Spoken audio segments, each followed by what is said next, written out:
there's no better feeling in the world for me personally, I guess. Getting called out in the middle of the night, you're tired and you're messy, but you got the calf out and they're both alive and they're looking at you and the farmer's so happy and thankful. And that's the best feeling in the world. But yeah, there's definitely some nights, 2 o'clock in the morning, dodging deer. I'd rather be in my bed. Hi, guys, and welcome to the House Call Vet Cafe podcast. I'm Dr. Eve Harrison. I'm a full-time integrative concierge house call veterinarian in Los Angeles, and I help other vets to build their unique mobile practices on their terms. This podcast is for and by house call and mobile veterinarians, so it is meant to give our community a platform to connect, to share our stories, to lift each other up, and to support each other. Most of us work solo as lone wolves, right? So for me, it's been really powerful to be able to physically hear the voices of my colleagues from all over the world and to get a chance to feel that we truly are part of a community of very real other human beings who get it. While you may be alone in that little bubble of your own vehicle when you're on the road seeing patients, I welcome you to join our community by tuning into our own podcast when you're on your way to your next house call. Whether you're a super experienced house call vet with 30 years of experience, you're a brand new prospective house call vet just looking to get started, or you're house call curious, there will be something for you in this podcast. Each episode, you will hear interviews from other mobile veterinarians just like yourself who are doing unique and innovative things, vets who are sharing their stories, their struggles and challenges, and you can also look forward to hearing valuable information and perspectives from specialists and experts outside of our micro niche. And finally, if becoming a house call veterinarian is something that you've been thinking about exploring, or you're looking for some extra support getting your own mobile practice to feel more profitable and sustainable for you, check out the information in the show notes about my course and our above and beyond supportive private community for members only, plus our monthly group coaching sessions within the House Call Vet Academy. You can also check out my free public Facebook group, which is also called the House Call Vet Cafe, the same name as this podcast, and which is a warm and cozy community for mobile vets to support each other in professional and personal development, in creative entrepreneurship, and in friendship. So thank you guys for spending time with me today. Let's dive into the episode. Hey everyone, we have a really awesome guest on the show today that I've been really excited about talking to for a while because what she does is so vastly different from what I do and what so many of us do that I just can't wait for you guys to hear from her. So we have with us Dr. Gabrielle Wimmer, who has been an upstate New Yorker for her whole life, born and raised in central New York. Dr. Gabrielle went to undergrad at Houghton College in Western New York, Cornell University College of Veterinary Medicine, care of 2022 in the Finger Lakes, and now practices in the Mohawk Valley. She knew that she wanted to be a veterinarian from a young age and has always had a love for farm animals. She now sees a variety of species: cattle, horses, sheep, goats, ducks, chickens, llamas, alpacas, pigs, deer, etc. And she sees all of those critters as an associate at a pretty traditional mixed farm animal ambulatory practice. And she also does some small animal spay neuter relief on the side and some small animal at-home euthanasia. Dr. Gabrielle enjoys living in a quiet rural area with her husband and their 3 cats, Mary, Lucy, and Tumnus. Adorable.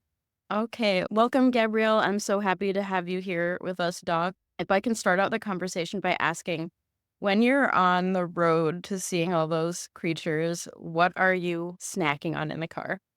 Oh, that's a good one. So my snacks kind of vary, I guess, by what's in the house. If I make it to Trader Joe's, which is a pretty far drive either direction, I usually have a pretty good selection of any number of good stuff to snack on there. But if I don't, the thing I'm consuming, I guess, most of the time is chocolate milk. So it's a good afternoon pick me up. That's awesome. I really love the Trader Joe's snacks. Do you have like a particular one that you gravitate towards? I really like, they're not healthy at all. But I think it might be seasonal, but they have like a brownie bark that has caramel on it and I think cookie pieces and it like makes my fillings hurt, but it's really good. That sounds absolutely delicious. I've never seen that at Trader Joe's, but they really have good snacks and sweets and things like that. Like one of my favorite, speaking of bark, is the peppermint bark that they have. It comes in like a tin. Have you seen that? So yeah, I could go through one of those probably in a couple of seconds. Oh, yeah. Like give me 3 house calls, I'll be done with the box. Right?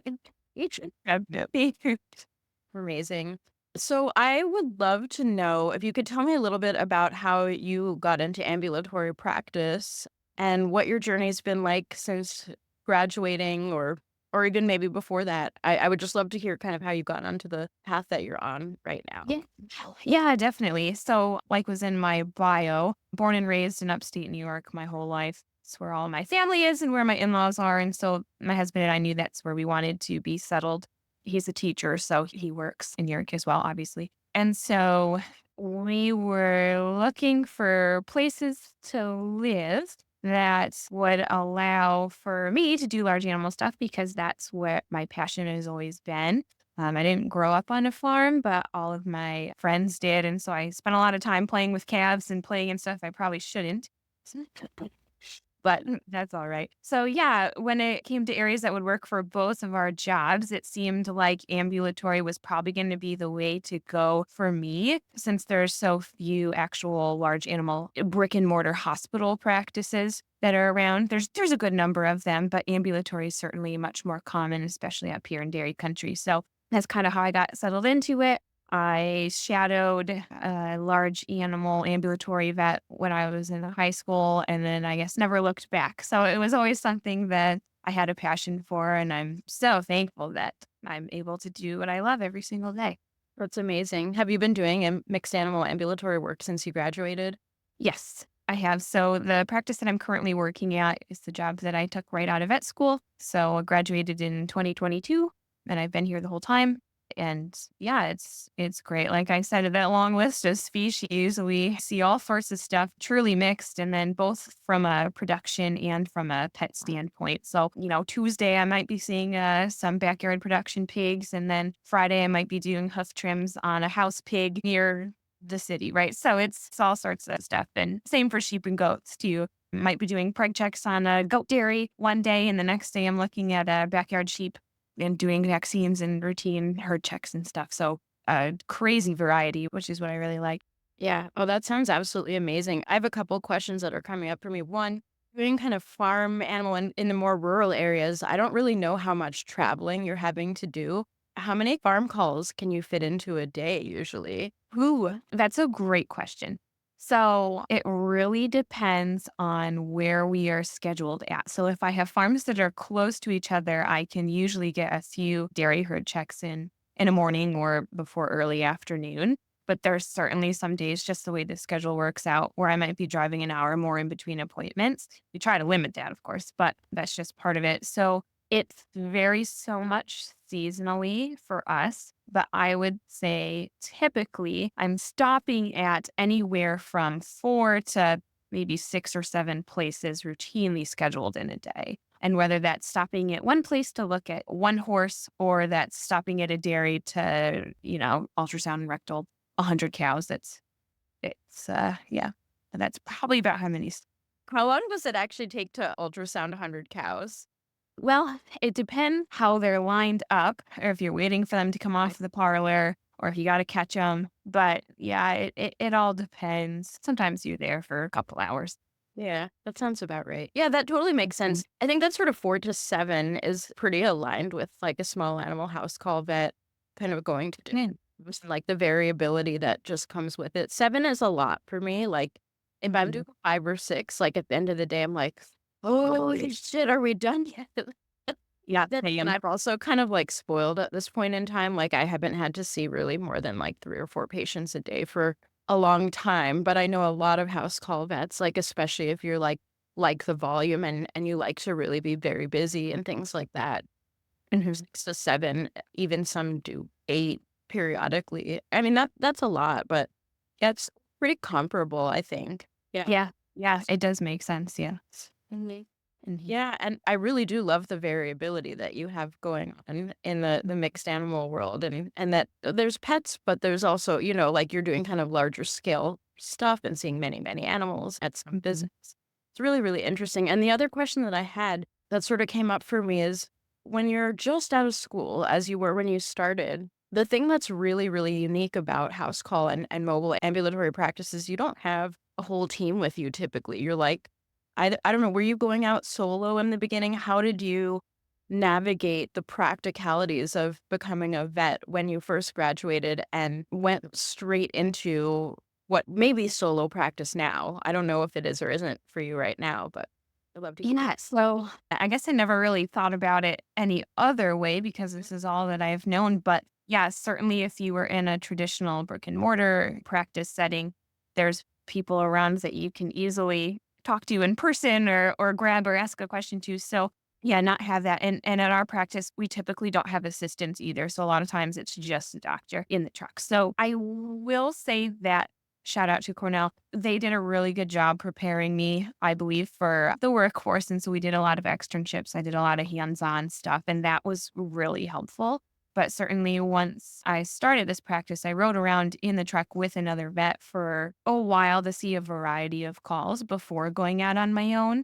But the benefit, and I honestly don't know how large animal vets did it back before we had cell phones everywhere. Because usually I have help a phone call away or had help a phone call or a text away if I needed it. We don't always have the best cell service up here, but I have got a truck full of resources and stuff like that. And then it became a lot of, I guess, knowing where the limits of my knowledge were and being very upfront and honest with clients and saying, hey, you know what? I don't have the answer for you right now, but I'm going to go back. I'm going to look it up and I'm going to call you back. And then actually doing that, I think goes a long way because there's just so much stuff. You can't hold it all in your brain. And I'm sure it's the same with the small animal side. Sometimes you got to go back and look up your recommendation for whatever supplement or certain dosage of medication or, whatever. So yeah, then I guess eventually you get more comfortable. And then I went out on my own and had the truck and the cell phone always with me if I needed it to contact anyone. But yeah, definitely the first year out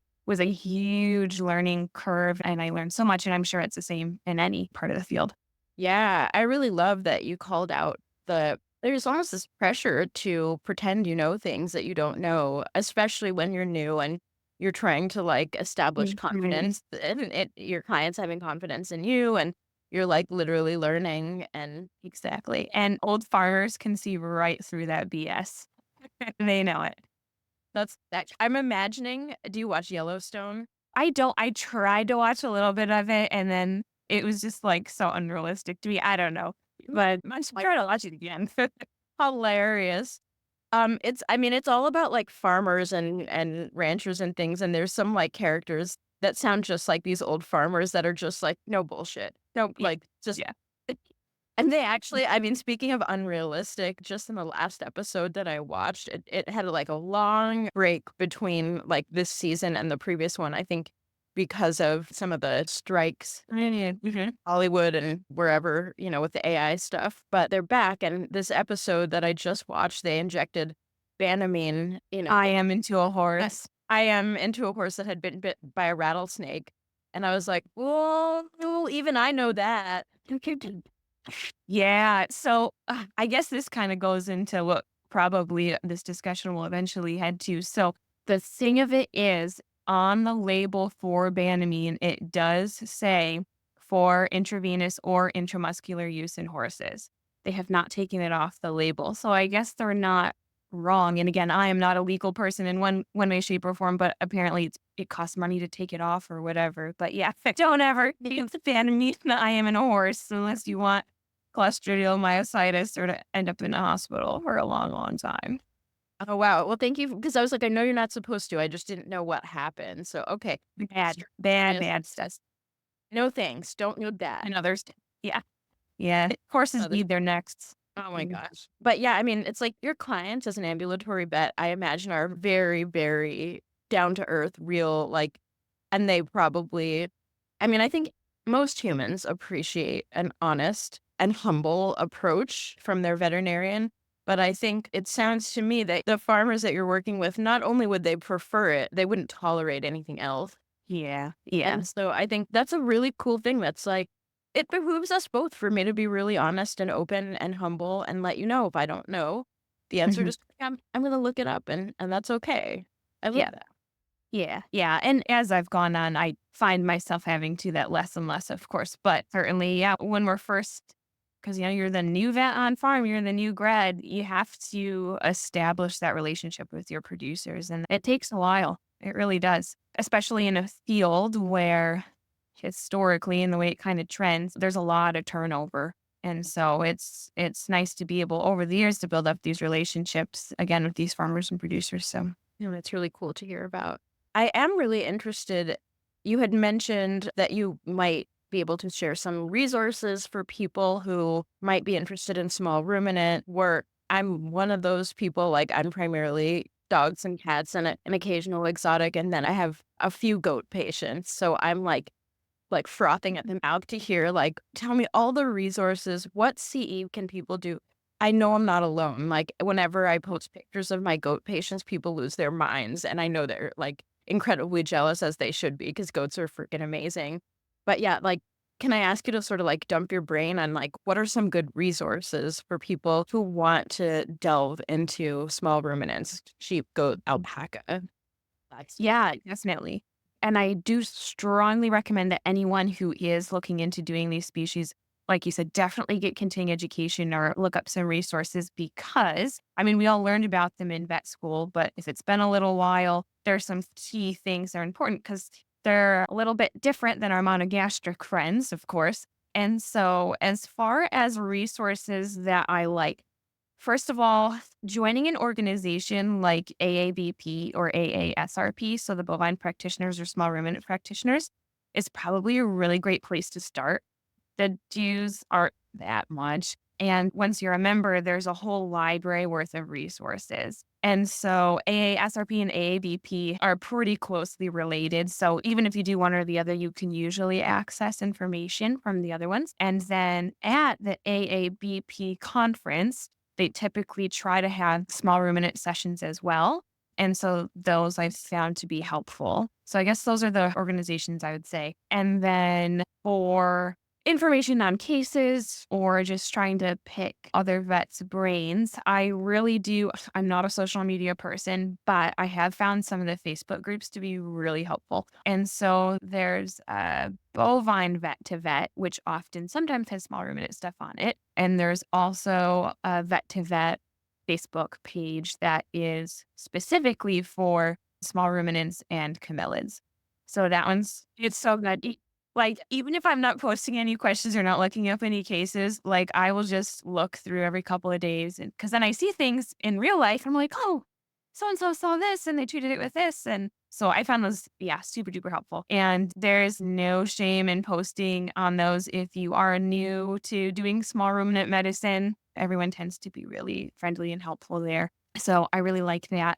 I would stay away from any small ruminant group that wasn't just for vets.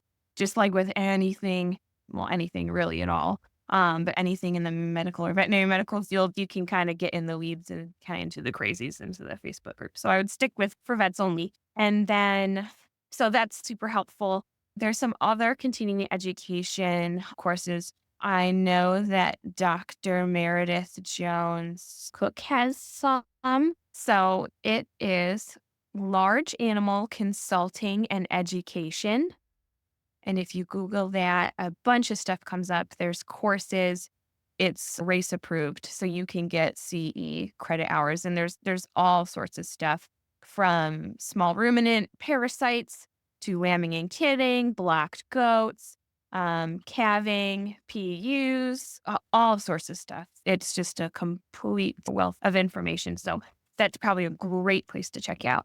amazing. I also wanted to just sort of like, I know this is like a broad question, but like, can you tell us about some common issues with backyard pets and some tips and tricks that you might have learned over time? Or like, if someone's just really starting to dabble in seeing camelids, small ruminants, things like that, what can they look forward to and what can they expect to be like the bread and butter of that type of work?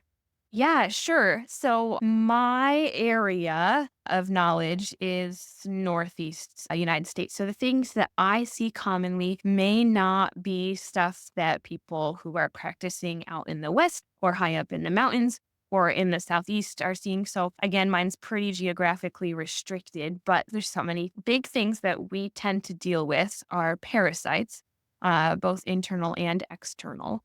and different things that are associated with that. So we have a lot of issues with meningeal worms, so P. tenuis, which is not something I understand from speaking with some colleagues out west is something that they see too often, but it is something that we see a lot here. It's carried by deer and the snails and the slugs, and we all remember that from parasitology, that life cycle. And so it gets into the aberrant host. And that causes a lot of issues in llamas and alpacas. And that's when I'm typically seeing them, but also in sheep and goats it can too. So if the little larvae migrate and go into the spinal cord and then they get neurologic and go down. So that's something that I see a decent amount of the time when we're called. And then, yeah, other internal parasites too. So we have a lot of barber pole worm, right? So homunculus, as well as other issues, coccidia, because our climate is such that it can be wet and warm for a while during the summers. And then during the winters, if our weather cooperates, it does get cold enough, but we are having weird weather right now, and we still, even now in the middle of November, are seeing some parasite issues because the ground's not frozen yet.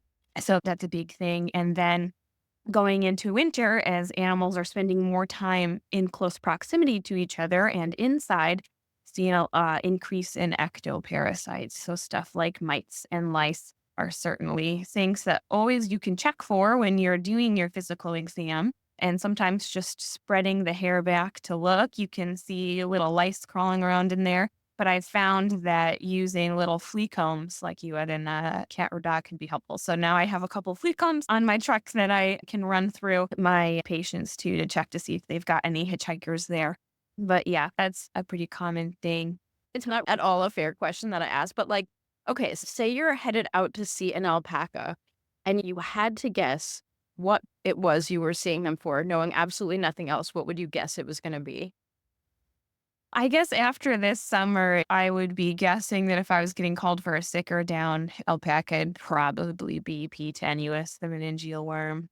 But I guess on that topic, I mean, there's so much to go into on all of those. We do a decent number of backyard animals. We do meningeal worm prevention. So every month we go out and we give ivermectin or doramectin injections. So that's something that we've been doing quite a bit of lately for clients who just aren't comfortable giving injections or for one way or another are not physically able to catch their animals and give them. So we help them out with that too.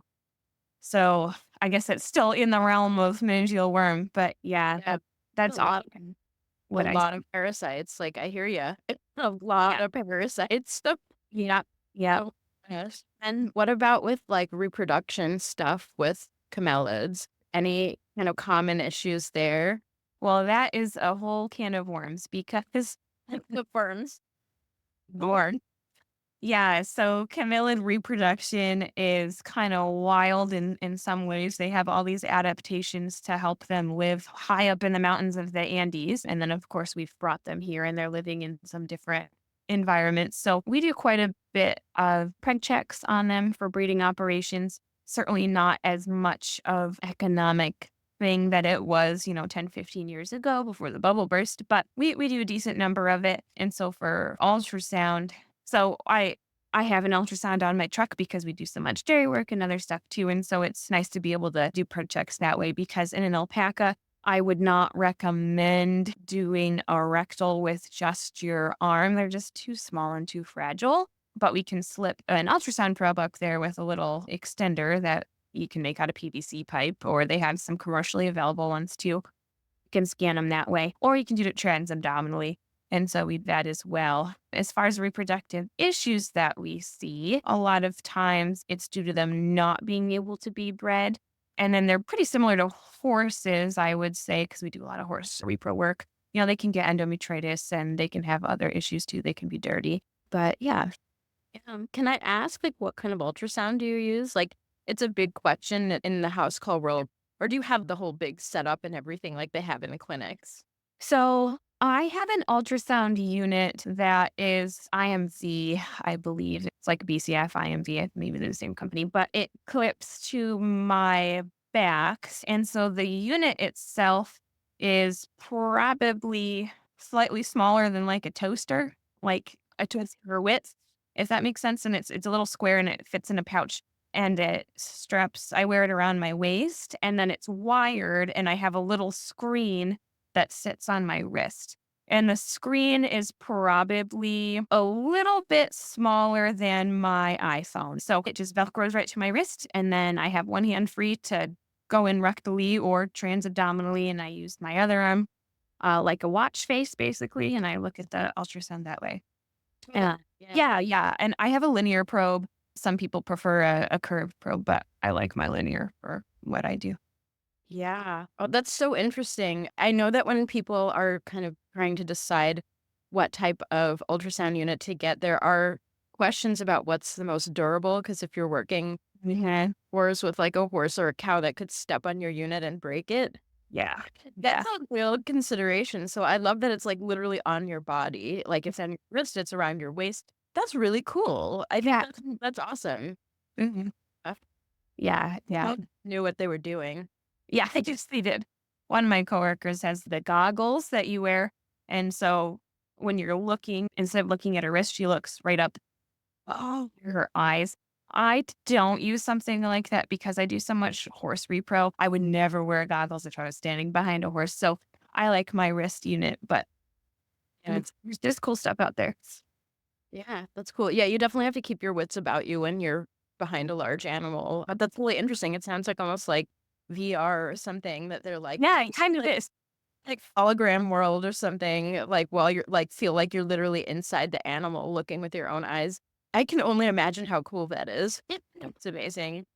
Let's see. So if you were out to go see a goat and you had absolutely no idea, like this is a backyard goat, someone's pet, Mhm. okay, and you had no idea what you were seeing them for, and you had to guess what it most likely would be that you were seeing them for, what would it be? So, great question. It's a hard question, I know. It is.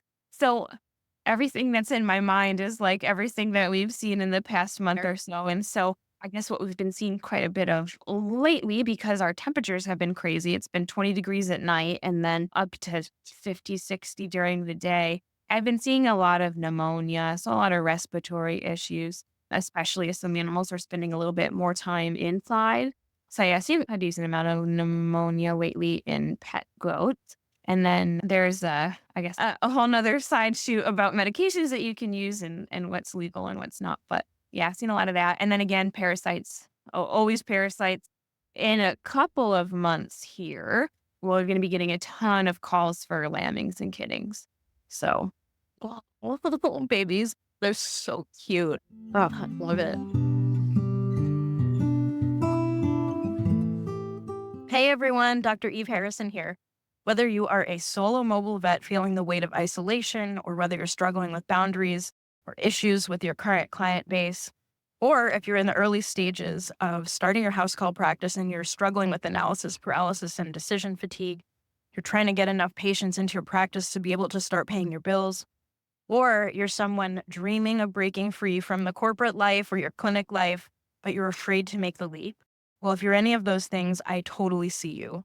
I know what it's like to eat lunch in your car while catching up on charts, to question if you're charging enough, to wonder if you can really build a sustainable mobile practice without burning out, and even know what it's like to wonder if the house call practice that you've already built with your blood, sweat, and tears is something that you can even keep going with, given how burnt out you might already be. But I also know that it's possible to thrive beyond your wildest dreams as a house call vet. And I know this because I've done it.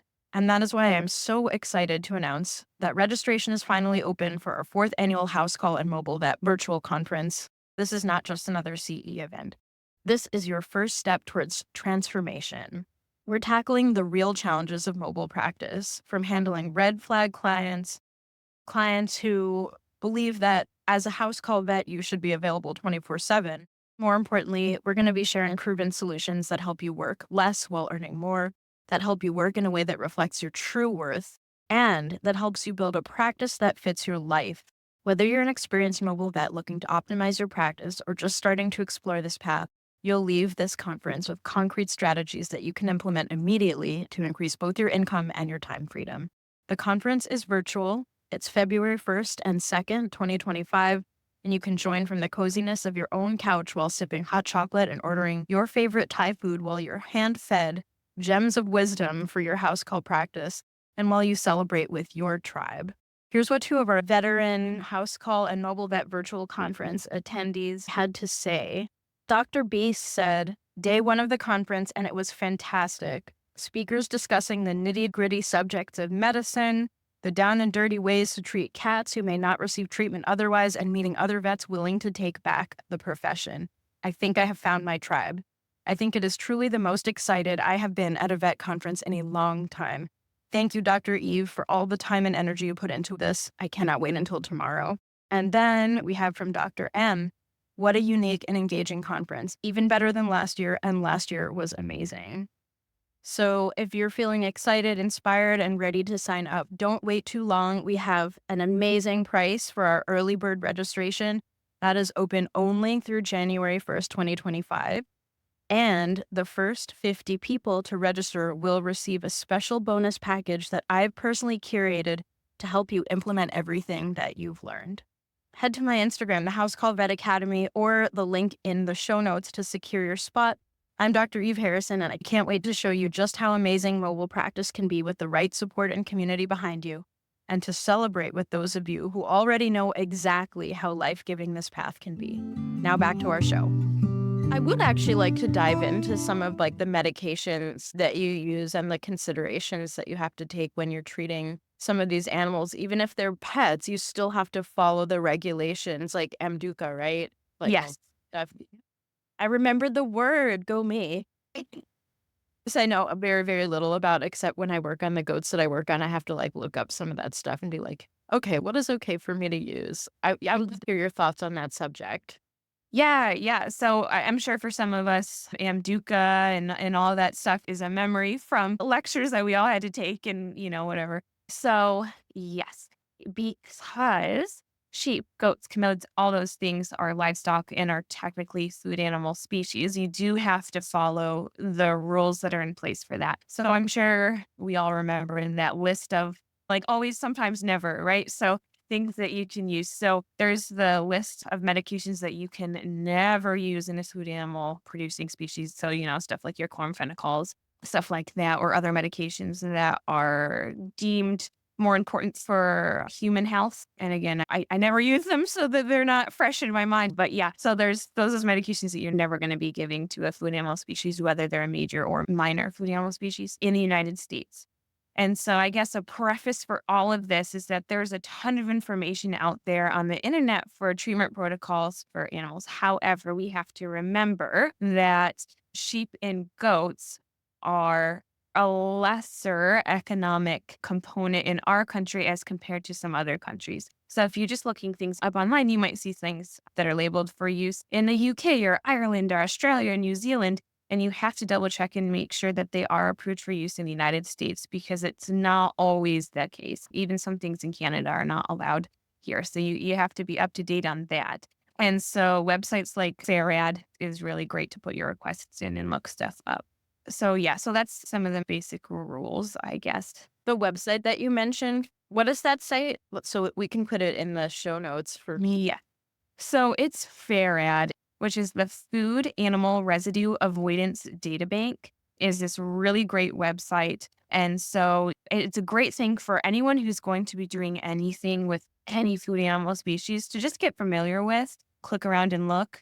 There's all sorts of resources for extra labeled drug usage. There's this thing called VetGram where you can search medications there.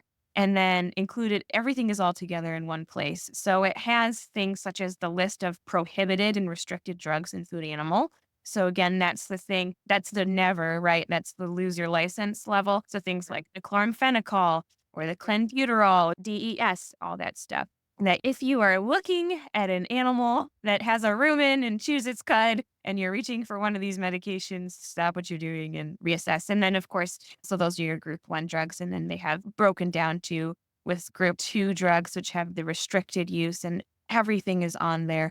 So that's something that's super duper helpful. I'm looking at it right now and it's great. And you can also put in requests. So if for some reason you have a medication that has been given to a food animal and now you need to figure out what the withdrawal time is, you can put a request in and they're pretty good at getting back to you pretty quick. So Hopefully that doesn't happen, but it does. So it's good to know withdrawal times, especially if these animals are going to be entering into the food chain or if people are drinking the milk or selling the milk or doing anything with any sort of dairy products from it. It's really important to make sure that you're not going to have any residues. Yeah, yeah. That's fascinating. That sounds like a really, really good resource. And I feel like I almost kind of remember that website also from vet school, like, Yeah. and all these weird acronyms. Yes. Uh-huh. That's like your Yeah. world. Like if you're on this website every day or something. You probably know it all by heart by now, but this is really, really fascinating. And I think really important information for people who are dabbling and shifting a little bit into mixed animal work. I Mhm. I think this is just such great information. I also wanted to ask you a little bit about your home euthanasia work. Is that your own practice or is that through the ambulatory practice that you work with or That's through the clinic that I work with. Yep. Yep. We do at-home euthanasias for dogs and cats, bunnies, and other random things. I think what sets us apart a little bit from some of the other places in the area that do it is that because we always have a doctor that's on call 24/7, we can do emergency at-home euthanasias or weekends or late at night, any of that stuff. So we can really work around people's schedules, which is nice if they need it. But yeah. Yep. yeah, you guys large animal people with your on-call schedule. I haven't done on-call myself since I was in surgical residency, and I didn't really like it very much. It's really interesting to kind of remember that you guys are still doing the on-call thing. What's your Yeah. on-call schedule like? So, the practice that I've been working with this whole time, we have gone between kind of back and forth with our numbers. So, usually we're between 3 and 5 veterinarians that we all split on call. And so we take turns every weeknight being on call. And that's usually for us from about 5 p.m. to about 8 a.m. the next morning. And then on weekends, we'll do Friday evening again, 5 p.m. till 8 a.m. Monday morning. And so we rotate that around too. And then our on call schedule, sometimes it'll be really, really busy and sometimes it won't be. I'm on call this weekend, so I'm not going to say anything. I'm going to knock on wood. But usually our weekends are pretty busy with emergencies and sick animals. And weeknights tend to be hit or miss. Oh, wow. That whole lifestyle is so, like I hadn't even thought about that for the longest time, so it's Yeah. exciting to hear about it. There was a time I Yeah. remember when I started out, I found it very exciting to get called in for an emergency. It makes you feel really, like, important and needed, and you are. And after a while, I was just like, "F this." No, I 100% agree. It's tough, right? Because it's so hard. For me, the hardest is when I am just falling asleep and I'm just starting to dream or something, and then I get called, I get jolted awake, and my husband could sleep through an avalanche probably. So he doesn't even know that I get up and go. I just started leaving him a note. I'll be home at this time. I'm going to here. But yeah, so there's no better feeling in the world for me personally, I guess, getting called out in the middle of the night, you're tired and you're messy, but you got the calf out and they're both alive and they're looking at you and the farmer's so happy and thankful. And that's the best feeling in the world. But yeah, there's definitely some nights, 2 o'clock in the morning, dodging deer. I'd rather be in my bed, but Well, thank you for what you do. The people who do emergency work, on-call work of any kind, I have so much respect and gratitude because I don't wanna do it myself, and I know that work is so important and so needed and so valuable, and I love that you get that reward afterwards, and it feels worth it to you because it is, it's amazing, so thank you. Thank you for your call. For sure. Amazing. So I was curious to hear how your euthanasias go. Do you go solo? Do you have a tech there, or what's your workflow like when you're doing the in-home end of life care? yeah, yeah. So again, we do not have any techs or any assistants that are with us most of the time. Sometimes we do have some students or veterinary students that ride along with us. And whenever I have them, I absolutely utilize them. But oftentimes it's just me and the owner, the family. So I have it set up that if for some reason the owner does not want to be present during any part of it, they can step away. So I usually go in and we give the whole discussion. But yeah, I really do like doing the at-home euthanasias. It's so different than what I do. I mean, I'm a lot of times I'm bringing life into the world if I'm there for foalings or kittings or or calvings, and it's the other end of it, but it can be just as beautiful. And I like being there to be able to support, the family and be with them in it. So I do like it. Again, it's very different than what I do from a day-to-day basis, but it's nice. And then from I guess from a technical standpoint or from a medical standpoint, it's pretty low input. I just have to have a little bag of stuff versus my entire big boxes of things that I lug around. So that's nice too. But yeah, I've been inside, I guess, a lot of different people's homes and houses and seen all sorts of things that I feel like you only really get if you're doing the at-home euthanasias or if you going into their home and doing their wellness care or whatever else that you do. It's a whole different vibe. But yeah. Totally different vibe. Yeah. And I really love that a lot of people who do end of life care are really on that end of the spectrum or that end of the circle of life, literally. And I love how you have both bringing life into the world and helping to usher into the next. Mhm. And I think that sounds like such a beautiful combination. I personally am. This is another one of those situations where I'm very grateful for people who are doing end of life care because a few years ago decided to stop offering that myself just because my patients are so close to me. My practice is so intimate that it's a little too close for me at this point. You know what? These animals really feel like mine and I lose my shit. So at this point, I always refer out for in-home euthanasia services for my patients. And often I'll show up, I'll be there with them, grieving in my way, Wow. like to just take the pressure off of me to perform while I'm in that emotional state with these patients of mine.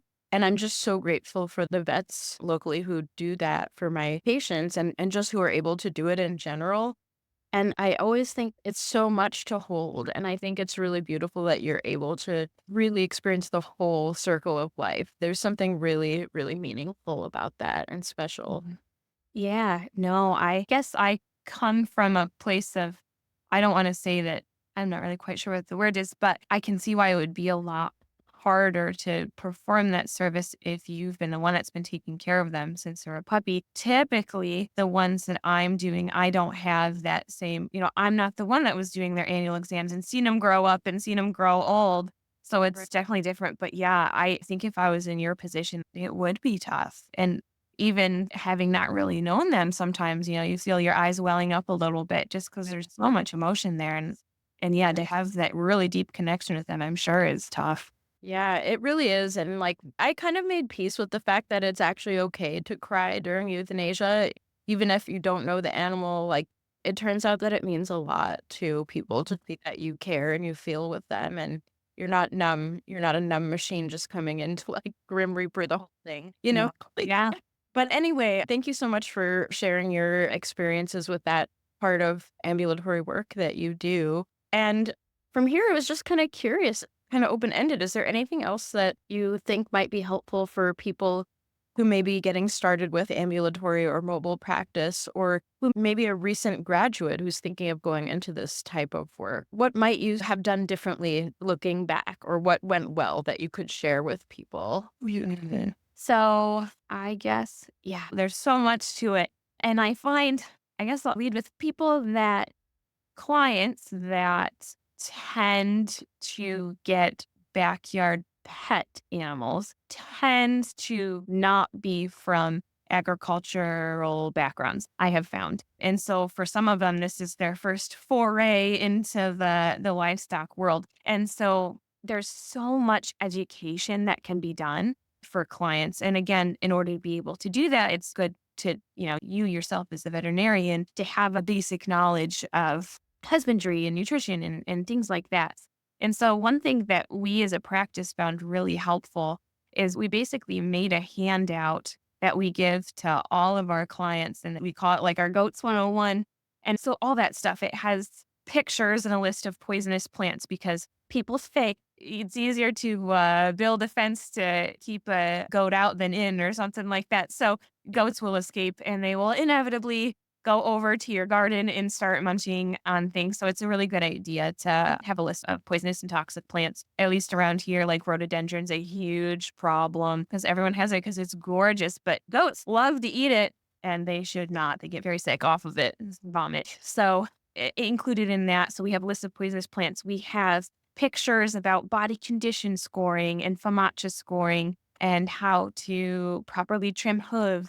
And then we have other information too on some common emergencies. So like grain overload slash bloat or male goat urinary blockages. And then a whole section on parasites, of course. And so something like that is super duper helpful. And that way we just have it printed out and on the trucks. And then if we go somewhere for the first time, we just hand it to them and they can look through it on their own time. But we go through it.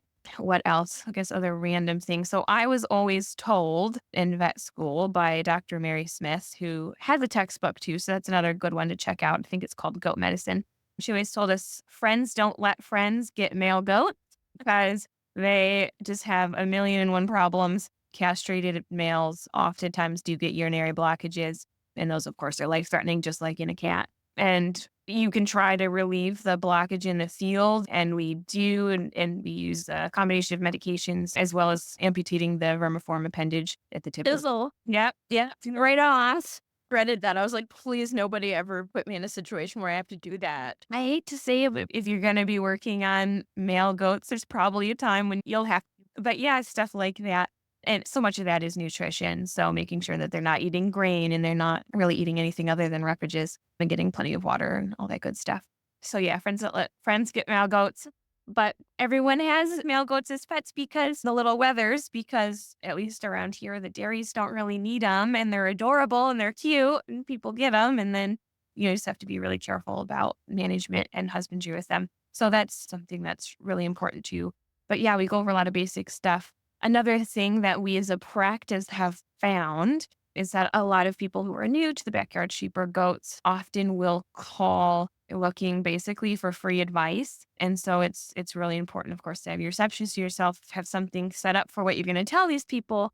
It's a little bit easier now, as of last year, we can't just give out antibiotics to anyone. They can't go buy antibiotics over at Tractor Supply. So, they need to establish a VPCR and get on farm. And then we have these discussions about husbandry and stuff. But yeah, a lot of people call looking for advice. And, that's something we can't always accommodate. But I think it's great that these people are looking to veterinarians for advice rather than looking on the Facebook groups because a lot of people still do, but it's good for them too. That's a really beautiful point. Like we're talking about boundaries, but we're also talking about a shift in our clients actually trusting us enough to come to us. Even we have a little bit of a challenge where they expect things to be free, but hey, the first is them coming to us to begin with rather than like asking the entire Dr. Google for everything, right? Yes. So that's really fascinating. Yeah. And I guess to that point, so now I guess everyone's probably seen it when you Google and then like the AI thing pops up. Now, I guess there was a study showed that something like 80% of people no longer are like actually click on articles. They're just reading what AI said. And so I did a little test and I asked ChatGPT something about a goat. Like, what do I do if my goat has coccidia? And the results that it gave me, the medications that it gave me are illegal for use in the United States. So it was like use totazotril, which is not allowed, and people are getting it on Facebook and getting it illegally. So then I think I typed back, I was like, isn't that illegal in the United States? And it was like, yes, you are correct. I'm like, oh, brother. Because that's the thing, because if you don't know any better and you just type it in and it pops up, okay, then you're going to go get it. So I think we have to be really careful about being able to provide good information for our clients. Otherwise, they're going to see crazy things from the AI that's out there. Dude, this is so fast. I mean, these are such wonderful tips. Thank you so much for this. When you mentioned Chat GPT, it reminded me of something that I'm still pissed about. But my sister one time, asked me for some advice about her cat. And I was like, give me a minute. I just need to look it up. And she's like, it's okay. I'll just ask Chat GPT. And I'm like, are you effing kidding me right now? You don't trust me. You won't give me a minute to get you a proper answer, and you're going to try and ask ChatGPT that's going to give you some illegal nonsense. Yeah. I mean, even my own sister, she should know better, but that's a whole other can of worms. Speaking of worms, again, we really circled back to the are.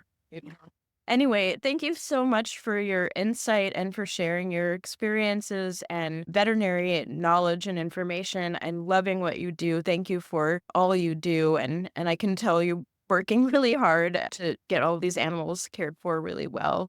So I really appreciate your time, and I'm excited to stay in touch so I can ask you our animal question. Yeah, I welcome them. Amazing. I may have a duck question coming soon after we record. Oh, I love ducks. So, Amazing. Amazing. Well, thank you so much. yeah, yeah, of course. Thank you so much for listening to this episode of the House Call Vet Cafe. If you enjoyed this episode, then hit the subscribe or follow button on Apple Podcasts, Spotify, Google Podcasts, YouTube, or wherever you listen to podcasts so you never have to miss an episode. This podcast is made specifically for you, so don't be shy if you'd like to reach out and let me know your thoughts on this episode. You can find me on Instagram and Facebook as the House Call Vet Academy, where I also share more valuable content. If you're interested in learning more about consulting for House Call Vets or the House Call Vet Academy online course and community, please click on the link in the show notes. Have an amazing rest of your day, and I can't wait for you to join us for our next episode of the House Call Vet Cafe.